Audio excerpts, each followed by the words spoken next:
যারা যারা বিড়ি খান, বিড়ি খাওয়ার একটা পদ্ধতি আছে, হালাল হবে, কোনো অসুবিধা নেই, দেহের উপকার হবে অনেক, যত খাইতে পারেন আপনারা। খালি বিড়িতে আগুনটা ধরেন না। 4-5টা বিড়ি একখানি না এক গ্লাসের মধ্যে নিয়ে গুলাইয়া ওটা রিক করে চার মতো করে খাইয়ে ফেলেন। তেল খাওয়া যায়, তেল খাওয়া যায়। যখন আগুন ধরে খাবেন, মানব দেহের জন্য বিশাল একটা ক্ষতিকর হয়েছে। এমন কোন খাদ্য, এমন কিছু যা গ্রহণ করা যাবে না যা কিছু ক্ষতিকর। সামান্য উপকার যদিও থাকে, উপকার আছে, অপকারটা বেশি।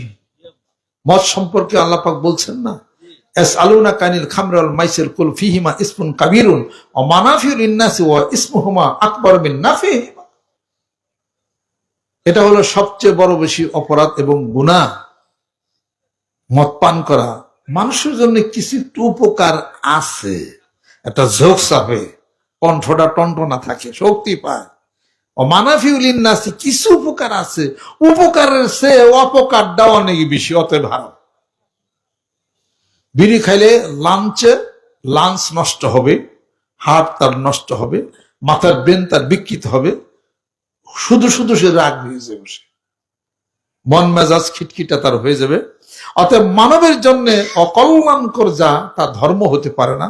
অতএব পিঠা খাওয়া সাপ, এটা জায়েজ নাই। এটা কথা ঠিক কিনা? এটা জায়েজ নাই। বিড়ি খাইতে গেলে পানিতে বিড়ি চুবাইয়া খান, তাতে কিরমি যা আছে কিরমি মইরা শেষ হবে। বাসি পেটে বিড়ি খেলে কিরমি উড়ে শেষ হয়। বিড়ি বানাইছে তো তামুকের পাতা দিয়ে, তো তামুক বানাইছে আল্লাহ না? তামুক খাওয়ার নিয়ম কি আপনি ওই আগুন ধরে খাইবেন? বাদ দিয়ে বর্তমানে খান, সমস্যা কি?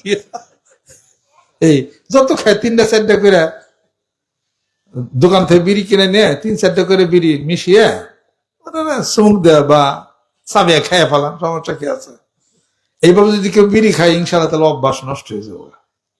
আল্লাহর জিকির করেন, বিড়ির নেশা চলে যাবে। কোরআন শরীফ তেলাওয়াত করেন, আর মুখে যে নেশাটা হয়েছে, পান খান, ইনশাআল্লাহ তাআলা সাময়িক নেশাটা চলে যাবে। এইভাবে করে কাজ করতে হবে, আলহামদুলিল্লাহ। আর যারা বিড়ি খায় না, ওই সমস্ত মানুষদেরকে বন্ধু বানান, আল্লাহর জিকির করে ওঠা চলাফেরা করতে করতে ইনশাআল্লাহ তাআলা বিড়ির নেশা ছুটে যাবে। জিকিরের নেশায় পড়লে বিড়ির নেশা চলে যাবে। নেশা দেয়া নেশা কাটতে হবে, সুবহানাল্লাহ। বেশি বেশি জিকির করেন, কনসেপ্ট তেলাওয়াত করেন, ইনশাআল্লাহ তাআলা ওই নেশা ছুটে যাবে। আখিরাতের নেশায় পড়ে দুনিয়ার নেশা চলে যাবে। আর যদি তা না হয়, শুনেন, মুনকারনাকির ফেরেশতার গায়ে আরেকটা ফেরেশতা আসে মৃত্যুর পরে। ওই ফেরেশতার কাম কি? যদি তার মুখে যদি বিড়ির গন্ধ পায়, কোন ধূমের গন্ধ পায়, অন্য কোনো খারাপ গন্ধ যদি পায়, এবং মেসাক না করার কারণে যদি মুখে গন্ধ পায়, মুনকারনাকির ফেরেশতার আগে একটা ফেরেশতা আসবে। সেই ফেরেশতা আইসা কি করবে? মুখের মধ্যে একটা লাথি দিবে, কেবলা দিকে মুখটা থাকবে, পূর্ব দিকে হয়ে যাবে। হাদিস শরীফ নেন।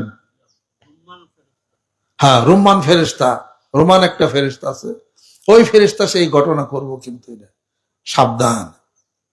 আল্লাহ নবী সাল্লাল্লাহু আলাইহি সাল্লাম বলেন, আমি তো মেসাক করতাম, মেসাক করতে করতে আমার মনে হয় আমার দাঁতের পাটিগুলি মারিগুলি বোধহয় খুলে পড়বে। সাহাবাগণ জিজ্ঞেস করে, রাসূলুল্লাহ কেন? কয়েকবার ভাই জিব্রাইল যখন আসতো ওহী নাজিল করার, প্রথমে জিজ্ঞাসা করতেন, হে রাসূল মুহাম্মদ সাল্লাল্লাহু আলাইহি সাল্লাম, আপনি কি মেসাক করে নিছেন? মেসাকের এত গুরুত্ব। মেসাকের অভ্যাস করেন, বীরের অভ্যাস বন্ধ হয়ে যাবে। কোরআন তেলাওয়াত অভ্যাস করেন, বীরের অভ্যাস বন্ধ হবে। জিকিরের অভ্যাস করেন, বীরের অভ্যাস বন্ধ হবে। পান খাওয়ার অভ্যাস করেন, বীরের অভ্যাস বন্ধ হবে। জোরে কোন সুবহানাল্লাহ।